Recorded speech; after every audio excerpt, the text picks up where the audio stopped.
Hello everyone, welcome back to my channel. These last couple of videos I've really been focusing on the different characters within the Outlast trials. I have a few more to cover. I got the Grunts, the Pouncers, and also the Screamers. Today we are focusing on the Grunts, and then I'm doing the Pouncers and also the Screamers within the same video next week. I will also be covering Cornelius because, as I mentioned in the video with Coil, there is a correlation there, and I did want to look more into Cornelius's character. I haven't forgot about Amelia. I will definitely do a video on Amelia as well, and also Dr. Easterman. I posted a poll and I've noticed that some people voted for me to do short movie recap. So if you have a movie that you would like me to do a recap on, comment it down below. I haven't decided if I do like a short recap, maybe about 10 minutes or maybe a 30-minute recap video.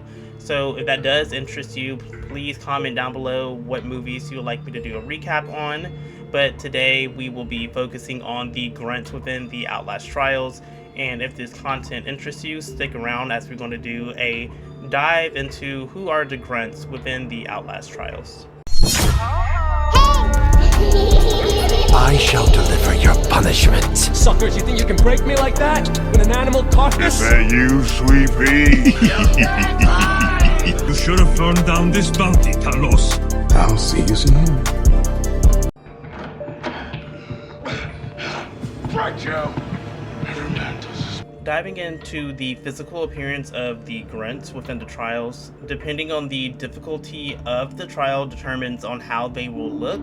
So if you're on a more difficult trial, the Grunts appear to have full leather armor, and they have wires wrapped around their arms that is connected to devices that is worn around their heads. Two female Grunts wear what seems to be a hearing device that is connected to their ears, while the male Grunts wear EEG caps, which are an entanglement of wires that is shoved into their mouths. Those armored Grunts are normally carrying double-bladed claw-like weapons, compared to the other Grunts that wear just rag clothing with their arms covered in bloody bandages. They are smaller, and they also wear EEG devices, metal apparatuses, or even goggles on their heads. And they're the Grunts that you normally see carrying the large machete. Now, there are idle Grunts within the trials. They typically don't chase the players around compared to the other Grunts within the trials. Their body is covered in scars and sores that are not healing. They also have signs of hair loss because they do have bald patches on their head. And they don't typically carry weapons. Usually these are the Grunts that you may come across that would punch you or kick you if you get too close. And unfortunately, the Grunts, just based off of their appearance, they are on the bottom of the food chain when it comes to comparing them to other ex-pops.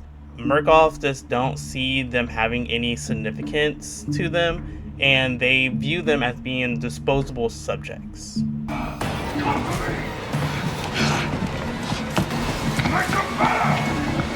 Diving into the background of the Grunts, the little bit of information that is provided is that we do know they were a bulk of the general experimental population, which are civilians that are considered undesirable. This includes test subjects that are drug addicts, felons, homeless people, political enemies, and more. So during Project Leaf, the majority of the subjects were abducted by Murkoff and then taken to the facility. However, they were drawn to Murkoff's charitable outreach scam. And additionally, the ex-pops were former Mount Massive Asylum's patients. Now, I know I just said that the Grunts came from Mount Massive Asylum. I'm not 100% sure if they was going through the same therapy sessions as the other patients at Mount Massive Asylum, and we've seen how they treated the other patients within Mount Massive Asylum. Not sure if the Grunts went through the similar thing because the Outlast Trials takes place before the events of the first Outlast game. Originally, I thought that they were going to be the 3 patients that was relocated. I believe is in Outlast Whistleblower, when you almost escape from the asylum, in that last documentation that you find within the game, stating that 3 patients have been moved from the Project Walrider and they was going to a different facility. I thought it was them, but it's not them. Now, focusing on the Outlast trial story, so the Grunts were taken from the harsh effects of the Cold War. They was picked up from the streets, as well as taken from Mount Massive Asylum, and they were the first subjects for the Project Leah Phase 1. They were hurt and experimented, but strictly for the science and the money. And even though they were going through all of this, hundreds of people were willing to participate out of desperation. Murkoff only accepted 100 of them for the project, and then the other ones was shipped off to different facilities like their human cattle. And the ones that came from Mount Massive, they were hoping for a different result from patients affected by the asylum compared to the ones that came from the streets. Dr. Easterman really brainwashed them into believing his words of war and the future, that now they are restricted to stay in the facility forever, or as long as the cost to take care of them remains cheap. Come's got 1,000 faces and just one heart. Now, diving into the personality of the Grunts, they do come off very aggressive, violent, and brutal individuals, which honestly, every single X-Pop and Prime assets within the trials are the exact same way. They're kind of similar to Coil a little bit when it comes to them yelling and insulting the reagents as they are chasing them or stalking them. They apparently have a deep hatred towards reagents, and as I just mentioned, like Coil, they perceive them as communists, rats, and house invaders. They have this mindset that they will do anything to protect their home and their country, and they want to make sure that they are satisfying Dr. Easterman. However, this does not apply to all of them. Some of the armored Grunts, they are still afraid of the Doctor and the punishment that Murkoff would give them. And I feel like they received that punishment because Murkoff hold them at a very, very, very bottom pedestal compared to all of the other X-Pops and also the Prime assets. They are sometimes heard apologizing to reagents that they hurt them in order to avoid the punishment that's going to come to them later. Now with the Grunts, you have the idle Grunts where they just express disgust towards the reagents. They sometimes call them cowards, and they'll also make threats to the reagents to keep their distance because they want to avoid drawing attention to not only the Prime assets but also to the Doctor. Now with the other Grunts, some of them, they do have a level of sanity and consciousness to the point where they are able to realize the delusions that Murkoff is enforcing on them are not real. For example, Mother Gooseberry's children, they know they are not real. They know they are just mannequins moving around.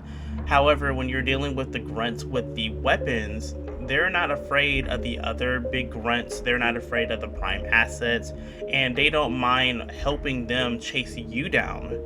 Let's have some fun! Eh? Always a pleasure, never a chore. Maybe not. Now I'm going to end this video off just with the random trivia as usual. So the word grunt is often used to refer to a person or a group of people who are ranked low, usually at the bottom, which makes sense because, as I mentioned earlier, Murkoff has stated that the Grunts is on the bottom of the food chain when it comes to the X-Pops. Grunts are also the first Outlast enemies that can do things normally the protagonist can only do. They can peep through the doors, they can lock and unlock doors, they can crouch through small spaces, so they are the first Outlast enemies to be able to do that. Now it is stated that some of the Grunts are implied to be the reagents, which would make sense because when you are playing a trial on the easier difficulty, you'll notice that they are wearing clothing that replicates what a reagent would wear. Based on some dialogues, apparently one of the patrolling female grunts in the fun park may have had a child, and apparently it was taken away from her by Murkoff. I'll have to look into some more information about that, and if I find some documentations confirming that, I'll put it up here on the screen. And that's all that I wrote for today's video. Thank you so much for watching my content. If you enjoyed my content, give me a huge thumbs up, subscribe to my channel. If you made it this far, comment down below your favorite emoji to use. Also comment your favorite Outlast trial or your favorite character within the Outlast universe. And again, if you are currently playing the Outlast trials, good luck on your therapy, and I'll see you next time. This is a little extra.